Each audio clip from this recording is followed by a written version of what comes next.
C'était en plein hiver, dans un des vieux immeubles au bout de la ville, là où les lampadaires doutaient eux-mêmes d'éclairer. Julie, 14 ans, vivait seule avec son père, un homme silencieux rongé par la fatigue.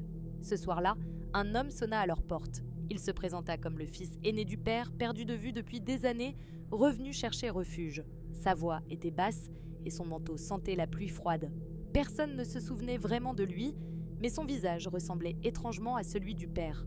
Au début, il s'installa sans bruit. Le père, méfiant mais las, lui céda la petite chambre de Julie. Julie dormit sur le canapé, réveillée par des murmures étouffés et des pas dans le couloir. Les jours passaient, le prétendu frère passait son temps devant un vieil ordinateur, cachant ses affaires sous le lit. Julie l'observait, son sourire était figé et il évitait les miroirs comme s'il lui faisait peur. Une tension sourde grandissait, comme si le moindre bruit pouvait réveiller quelque chose d'effroyable. Une nuit, un cri glaçant fendit l'air.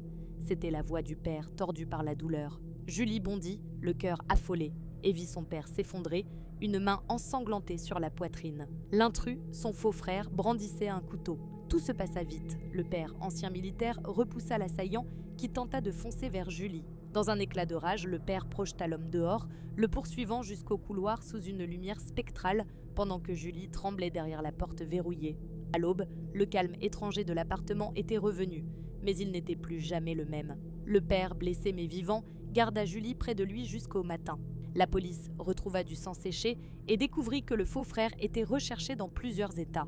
Depuis cette nuit, Julie vérifie chaque soir que la porte est bien fermée, car le souvenir du visage de l'inconnu la suit à chaque reflet dans la fenêtre.